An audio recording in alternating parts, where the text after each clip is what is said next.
Okay, everybody, I think we'll get started. Good afternoon. My name is Gary Ackerman. I'm an associate professor here at CEHC. And today I'm going to be talking a little bit about the potential implications of COVID-19 for terrorism. The way it's going to go is I'm going to begin my talk. I'm going to switch over to slides. I'm going to give my talk, and then afterwards I'll switch back to the video. So please, everybody, feel free to leave messages and post questions to the Q&A. The button should be on the bottom of your Zoom screen, and we look forward. We'll address them. You can leave them anytime. We'll address them when I'm finished with my remarks. So first of all, thank you very much for coming, and I'm now going to sort of switch over to slides.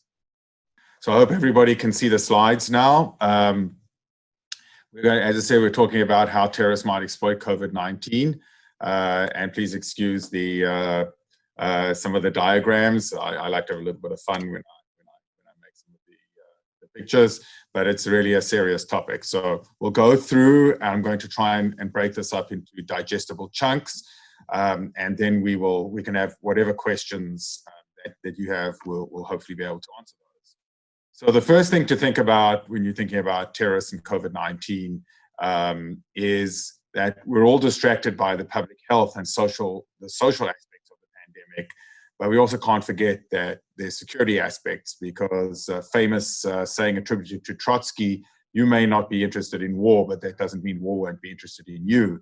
And the same thing is, we might be distracted and not interested in terrorism, but the terrorists might still be interested in harming us. So it's probably worth thinking about.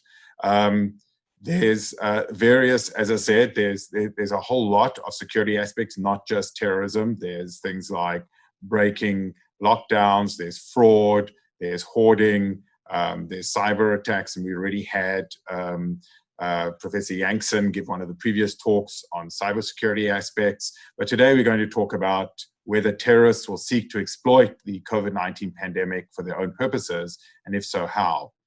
First thing to realize is that we are in uncharted territory. There's no real empirical evidence yet, and there's therefore no definitive answers. This is not something that has happened many times before in the history of terrorism, at least not the modern history of terrorism. And therefore, we can only offer inferences based on terrorist ideology and psychology, that what we know about that, past terrorist behavior in other situations that might have some similarities to what's going on now. And there's a small amount of empirical information that has come to light about the current pandemic vis-a-vis terrorists. So we can put all of that together and try and make some inferences, but they're only that, inferences. So I'd like to remind everybody that prediction is very difficult, especially about the future. That's something that most people attribute to Yogi Berra. It sounds like something Yogi Berra would say, but it's actually Niels Bohr, the famous physicist. And there's something very similar in a little bit more eloquent way of stating that, is a quote from Ecclesiastes. But it basically says we have to be very humble whenever we try and make predictions about the future or any kind of anticipation about what terrorists might do. So given that, that sort of caveat, I'm going to jump straight into an initial thought. And the initial thought is that COVID-19 disrupts all of society, terrorists as well. Terrorists are members of society, and as such, they are going to be affected by COVID just like many other actors. Most terrorist organizations and networks, well said, are just as susceptible to infection by the coronavirus and just as disrupted by general social distancing measures and lockdowns that are going on around the world as anybody else. There are some exceptions. There are a few terrorist groups which are completely isolated and live on compounds in isolated areas. They're probably not as susceptible to COVID-19. And there's also, if terrorists are right in the middle of actually planning an attack, they're not going to be too worried about COVID-19, because by the time they fall ill and have any effects, it's going to be after the attack. So those are the narrow cases where it won't affect terrorists, but most elements of most terrorist groups are going to at least have to pay some attention to what's going on in terms of as it will affect them personally. And this includes planners, leaders, operatives, and all elements of terrorist networks. They'll be reluctant to expose themselves unnecessarily to infection. It doesn't mean they won't take risks. It just means that they'll consider, and very few terrorists would, knowingly infect themselves without having a very good reason to do so. And they'll anyway find that shutdowns inhibit their movement and operations, just as shutdowns inhibit what we are doing. We're all stuck at home. Terrorists can't function and move around and purchase things just as easily as they normally might be able to do.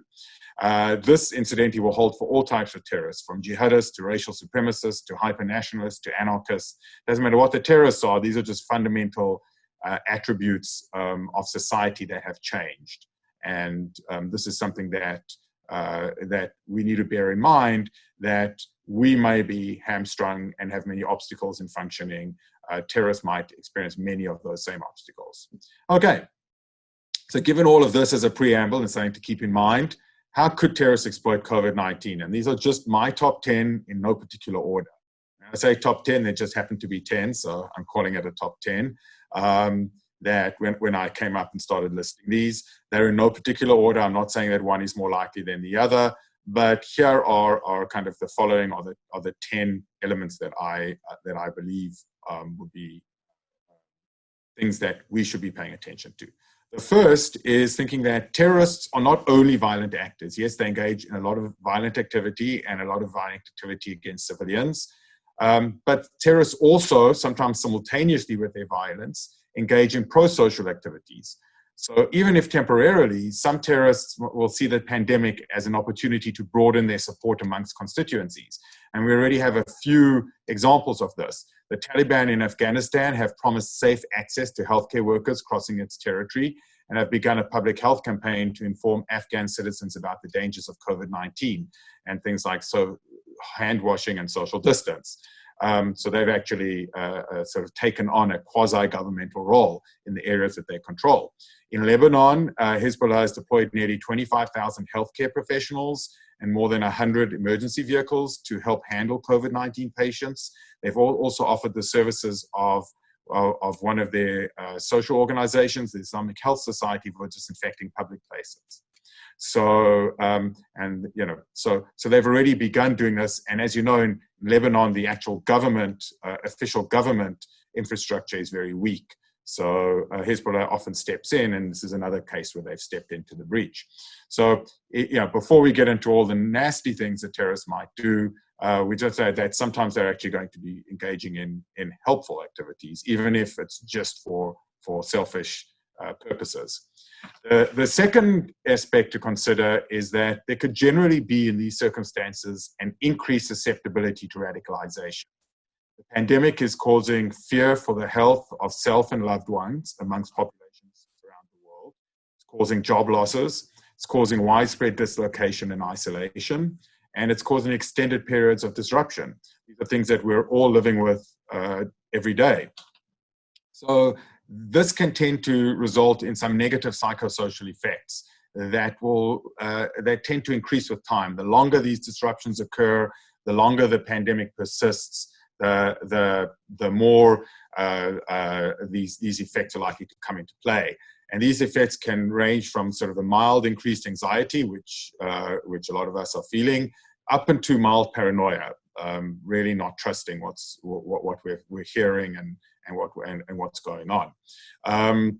It can also lead to new and resurgent destructive behaviors, for example, increases in domestic abuse or substance abuse, or people who have been recovering from that falling off the wagon. This often happens in times of extended stress and dislocation. So with a lot of these uncertainties and psychological setbacks, this arguably makes a greater number of people more susceptible to radicalizing narratives, especially narratives that seek to scapegoat various others, blame people for what's going on, and also promise solutions for those who believe and who share an ideology. So these can be very powerful. The more vulnerable society is, the more vulnerable we are, the more powerful these messages can resonate.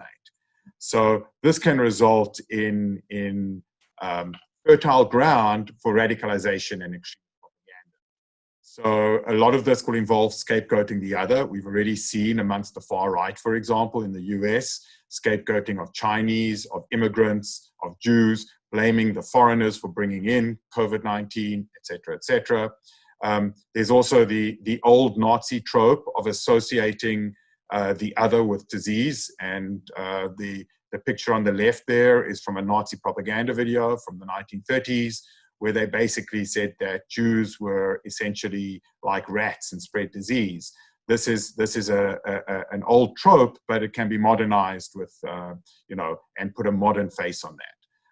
Sunni jihadists like ISIS are especially using this opportunity to argue that COVID-19 is an example of Allah's wrath, of God's wrath against the corrupt and the unbelievers, which is why it's hitting, it started in China, and it's hitting the United States, and it's hitting Europe because it's hitting the West. All those who they regard as oppressing Islam or being crusaders are getting hardest hit, and they're saying that's because it's actually a punishment from God. ISIS are also blaming the Shia for it. That's interesting. So there's a sectarian element to some of the propaganda. Both the Taliban and Al-Qaeda are distributing statements in social media that the only way that the disease can be stopped is by increased adherence to the true Islam. There's a lot of statements like that. And jihadists are, as I said, blaming the West and China directly also, not just saying it's an example of Allah's wrath, which is the predominant trope, but some of the messages are actually saying that it was created either by the West or China in order for various purposes, in order to attack Islam. So those are just some of the elements that are coming forward. And here's just a recent posting from Al-Qaeda, which is about 6 or 7 pages, but it goes through a lot of these tropes that I've just been covering. You can find that online if you'd like. It's pretty easy to find, or you can contact me and I'll send the link. Okay, now we're going on to sort of the third of potential ways in that it can be exploited, or that COVID can interact with terrorism. And this is a rise in anti-government attitudes. There's a lot of dissatisfaction, and probably rightfully so, around the world with government responses. Governments have shown themselves to not be very capable in many cases to respond to COVID, at least proactively. This dissatisfaction, which is amongst people who are already anti-government, this sort of increases that dissatisfaction. But this is magnified by a variety of conspiracy theories from both the left and the right, not to mention foreign state disinformation from countries like Russia and China, which I'm not going to discuss today because that's a different talk. But this can magnify things. From the right, you get groups like QAnon arguing that anti-COVID-19 measures are basically a plot by the deep state to oppress free people and freedom.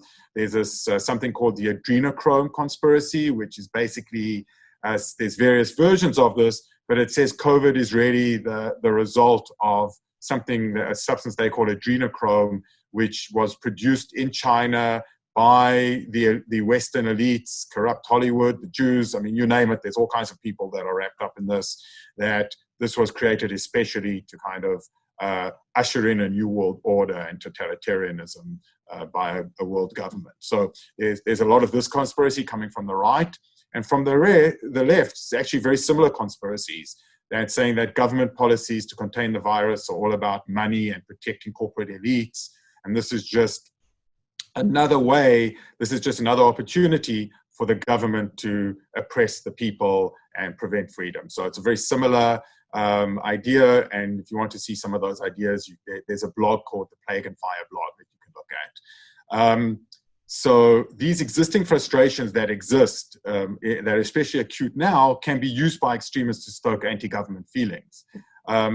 And in the US, the increasing deployment of the National Guard in several states, in actual fact, most states at the moment, might especially inflame domestic anti-government extremists, because they might point to this as saying, this is the government coming to take away your guns, coming to take away your freedom.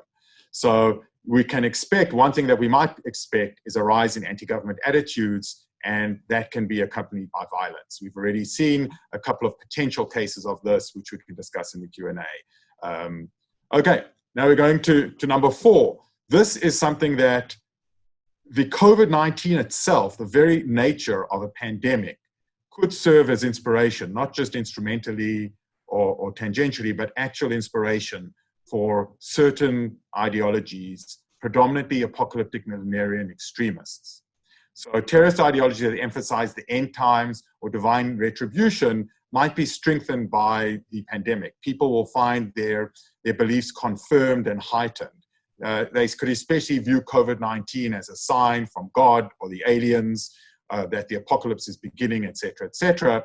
This might act as a catalyst to initiate long-term plans for violence, or to facilitate or to initiate some idea amongst a lot of apocalyptic millenarian groups that they need to help Armageddon along, that Armageddon's coming, but they really need to actively pursue it.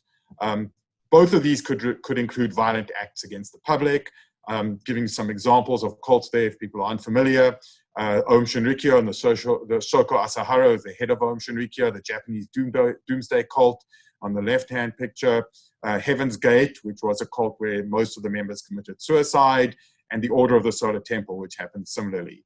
All violent cults, apocalyptic cults that believed and had different beliefs, but ended up in violence. The first one against both its own members and the public, and the latter two against their own members. So that's something to sort of think about as well. Okay, number 5. I'm going to run through these fairly quickly because I want to give time for questions and answers. It's the whole idea of terrorists working from home. We're all telecommuting, so what about terrorists teleworking? So terrorists under stay-at-home orders, if in countries where there are stay-at-home orders or are isolated by shutdowns, are unlikely to just stay idle and watch Netflix and play computer games. So they might do that, but that's probably not all they're going to do. Like the rest of us, they'll work with what they have available and use as much modern technology as possible to further their goals, especially goals that they believe in. So results could be an uptick in the production and dissemination of propaganda material, and this feeds into the potential increased susceptibility to this propaganda material. So it's kind of a double whammy. You get people who are more susceptible, as I discussed earlier, and you also get terrorists producing potentially more of this. Enhanced recruitment efforts, and you could even have a future operational planning and coordination. So even though they might not be able to go around planning attacks now, they might do a lot of the background work or the early work while they're sitting at home. Basically, anything that you can imagine can be done from in front of a computer, terrorists are probably doing at the moment. So that's another thing to think about. Now we get into things that I think are even more serious. So those are all pretty serious, but I'm thinking of things that are more serious now. We're getting more serious specifically about COVID. Even highly developed, COVID has exposed a lot of public health vulnerabilities, not only in developing countries, but even in developed countries like the United States. So even highly developed countries have been unable to stop the spread of the virus, with often incoherent and delayed responses, and these have exposed weaknesses present in government-run and global public health systems. This will not go unnoticed by a variety of terrorists, or by the way, state adversaries as well, but we're focused on terrorists today. They'll remember these vulnerabilities, especially when they look at the psychological damage that's been done, because everybody who has studied terrorism knows that one core element of terrorism is the desire to inflict psychological damage or to coerce various audiences. That's the whole terror aspect of terrorism. And so the COVID-19 has really shown that this is a very potent biological contagious disease, is a very potent way of causing a lot of disruption, a lot of psychological stress, and quite honestly, a lot of terror in many places. So there's 2 possible outcomes that I see in this, both of which are actually different. They're opposite each other, but I think both are possible. And it will be, maybe some terrorists will pursue one side and one pursue the other side. Otherwise, we might see more of one or the other. But I'm just going to throw them out there. One possible outcome of this is it makes the selection of bioterrorism as a future tactic a lot more likely by terrorists, because they see the difficulties we have of dealing with this, and they see the disruptive effects that it has, especially for more misanthropic, that's terrorists who don't care as much about human life, or the transcendental ideologies. So those who believe that they're doing something, they're destroying the world to save it, or they're doing something on behalf of their God rather than on behalf of any sort of terrestrial constituency, as well as for contagious bioagents. So the contagion aspect of the pandemic, as I think that which has really surprised a lot of people. There's another possible outcome, is that COVID-19 has been indiscriminate. It's affected everybody, irrespective of religion, ethnicity, citizenship, and most terrorists have their own constituencies and target specific populations.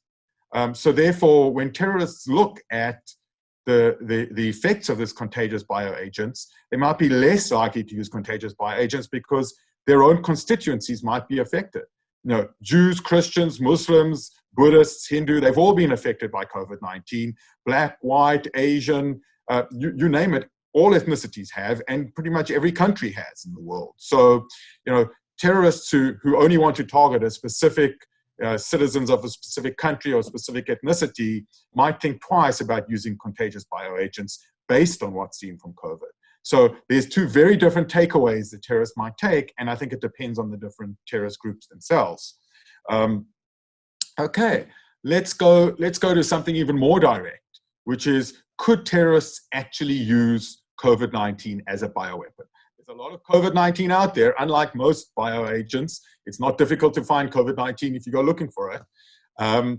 There's been a history, I'll go a little bit back in history now, there's been a history of violent non-state actors specifically seeking to use contagious bioagents to cause widespread disease. So there's a lot more terrorists that have tried to use other bioagents, non-contagious bioagents like anthrax. But there have been several who have particularly tried to use contagious bioagents. And I'm just going to run through a couple of them now. There was a group called RISE in the 1970s, which were very far from being able to realize their plan, but it was some young men and women who plotted to infect Chicago's water supply with Salmonella typhi. But this was just part of a plot to ultimately destroy the entire world and repopulate it with the members of their group, kind of a new Adam and Eve. I think they wanted 16 members to repopulate the world. This sounds like a bad James Bond plot, which I think it was, but this had actually happened.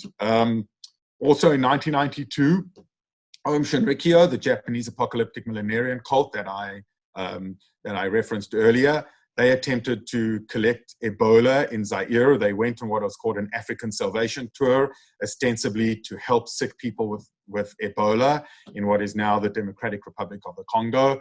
And they actually attempted to collect the Ebola virus and use it as part of their bioweapons program.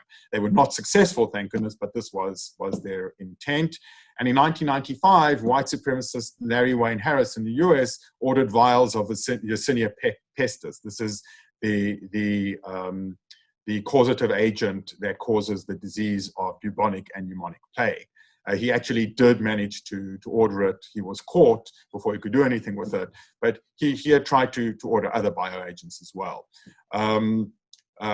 There are about 10 other cases, according to the database, a database that I created called the Profiles of Incidents Involving CBRN and Non-State Actors, or POISON database.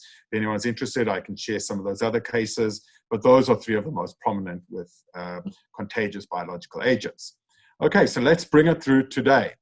Before we talk about what terrorists might do, we have to distinguish between different types of terrorists. So you get in those who are probably older or like old movies, that's the classic James Bond villain, Dr. No.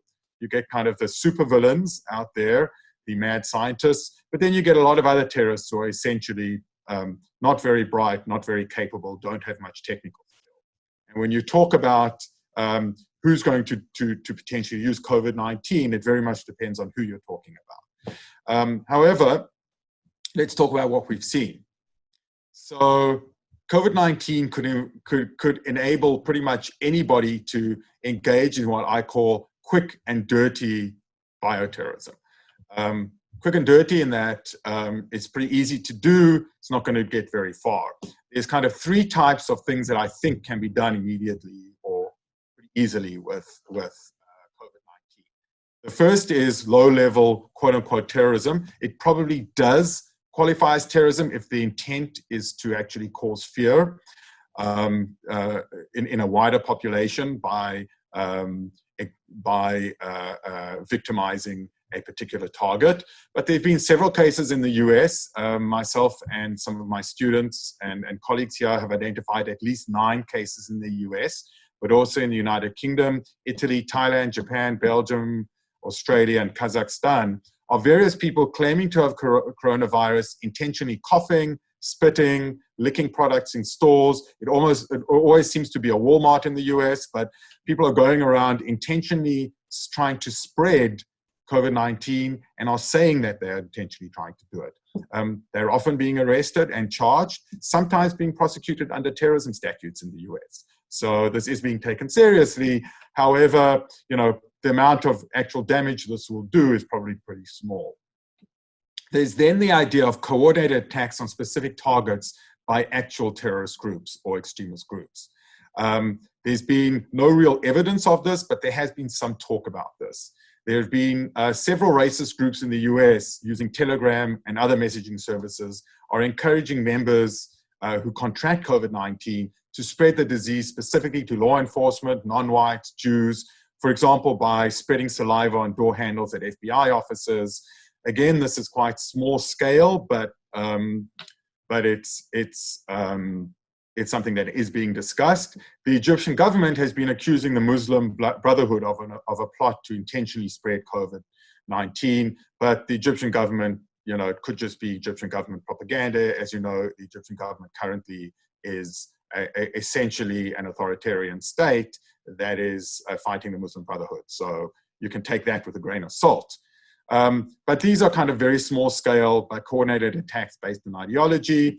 And then there's the idea of indiscriminately prolonging the pandemic. That would take a little bit more thinking, not that much more technical capability, but a little bit more thinking. Even if somebody, a group like Al-Qaeda or ISIS or Aryan nations or a group on that one, an anarchist group, were to try and spread the coronavirus now, intentionally spread it on a large scale, it's debatable about what effect it would have. They might, in a particular area, create kind of a hotspot or a flare-up, or they might complicate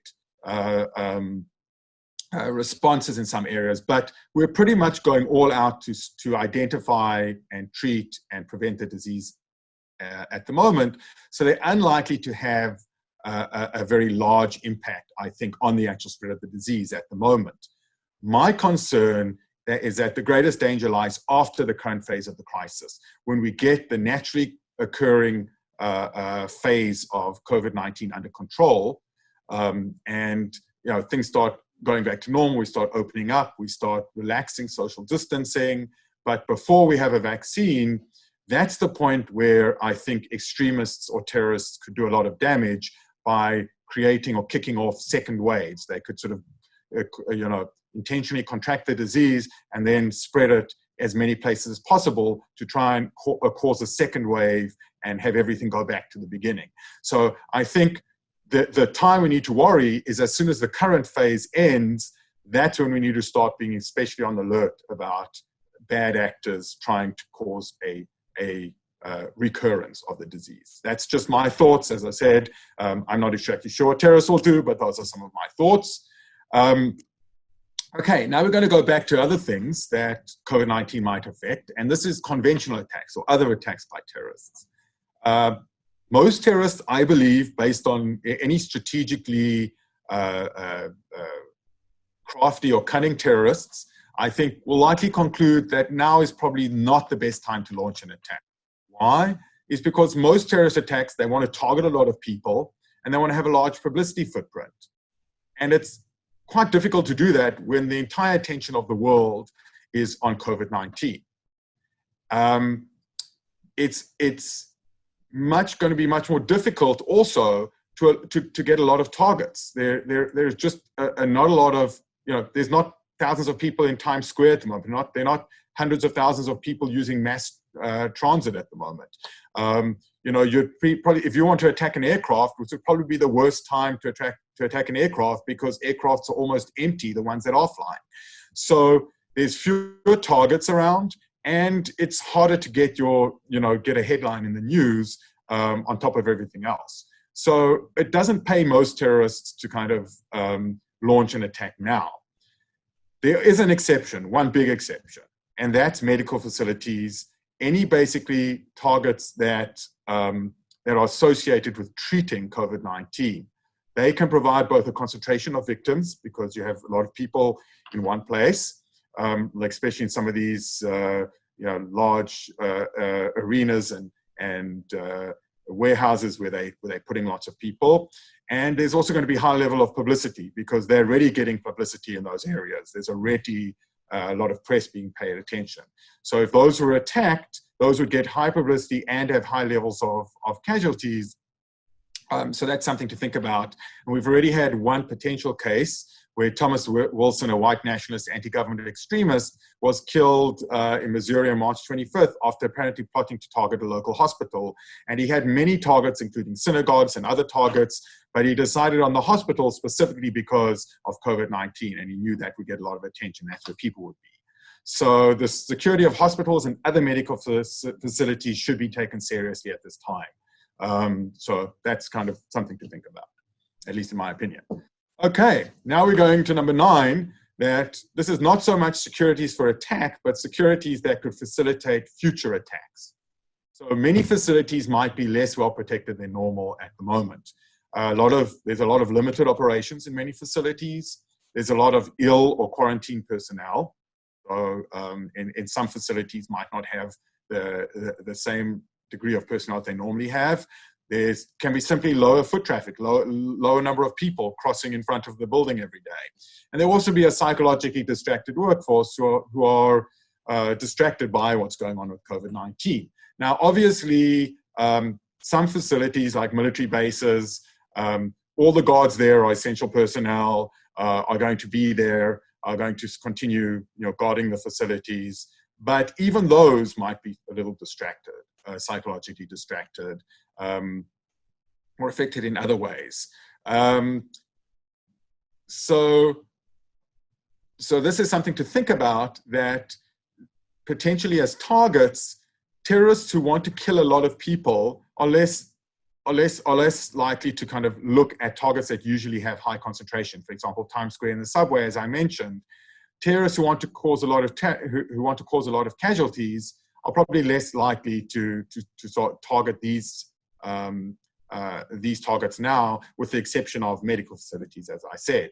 However, low levels of security and general disruption might provide some terrorists with a window of opportunity to launch an attack, and this might apply specifically for those terrorists who seek few or no casualties, such as animal rights extremists, or who want to target symbolic targets, something like the Statue of Liberty. These targets might be less protected than normally and more vulnerable to terrorist attack. But what I think is even more problematic is that less secure facilities under COVID provide an opportunity for terrorists to acquire raw materials for future attacks. This can be from weapon storage facilities. This could even be things like gun shops, chemical plants, even nuclear radiological material storage areas. These are all places that have hazardous materials that might not be quite as well protected now as they normally would be. Another thing to think about is that there's a lot of noise going on at the moment. Normally, if somebody walks up and wants to buy a whole lot of hydrogen peroxide, a store clerk might see something, say something, and call the FBI or call the local police to say somebody's trying to buy a lot of hydrogen peroxide and they might be wanting to build an explosive.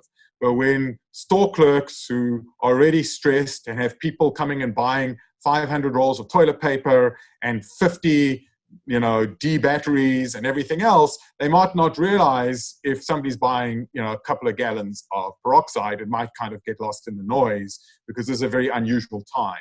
So terrorists might use this to get certain explosive precursors and other things that it's probably less likely for them to get noticed in court now than ordinarily might be the case. So that's another thing to consider.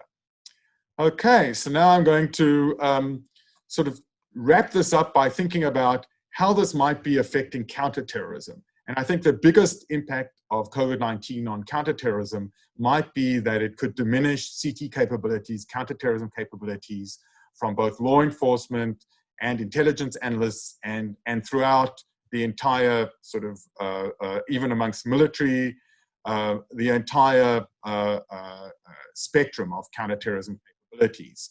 Why? Because some personnel are going to be diverted to help counter the virus, especially in countries where the military is kind of one of the only functioning government bodies. The military might get tasked to help with COVID-19. Even in the US, the National Guard is being tasked by that. That means they're not being tasked on counterterrorism duties. It might also happen on some analysts or some law enforcement. So there might actually be physical diversions of personnel from a counterterrorism missions to other things. And this is happening in places in West Africa and in some other places in the world.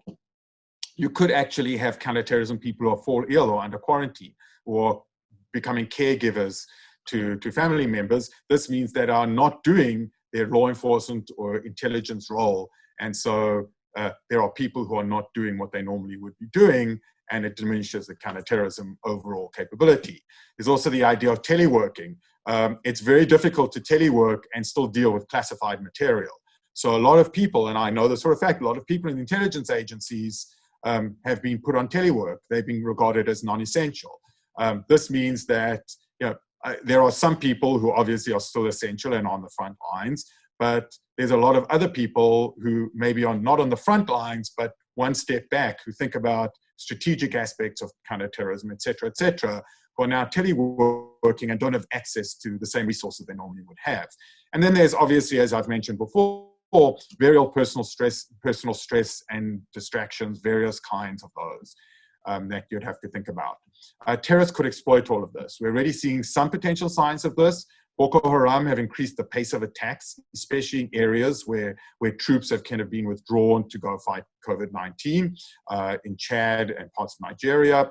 And there's actually been a ramping up of Shia militant jihadist attacks in Iraq, because they feel that the US might be distracted. So this might be a good time to hit the US and force the US out of Iraq. So those are just two potential emerging kind of ideas of terrorists exploiting these kind of counterterrorism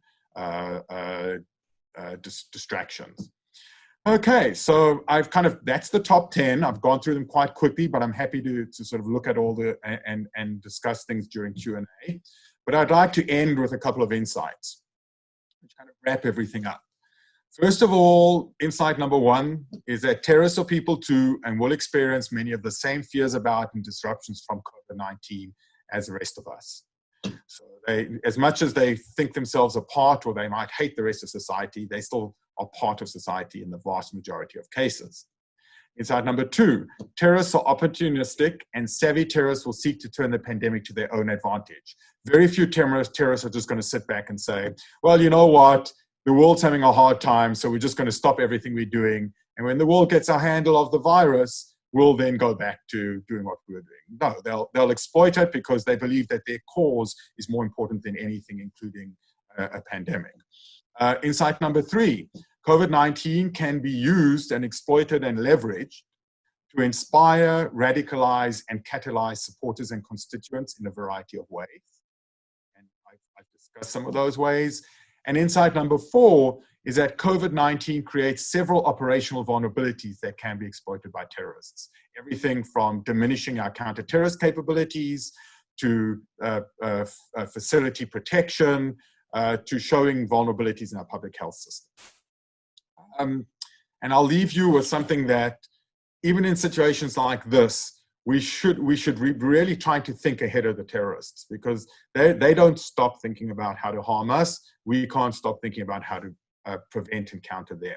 So even in places like this, we should remember, and this is a famous quote by Thomas Schelling, but we need to think out of the box, and we need to to kind of consider things like how terrorists might exploit COVID-19, because after COVID-19, it might be too late. So with that, I'm going to say thank you to everybody. I'm going to transfer back to video, and I'm happy to answer any questions.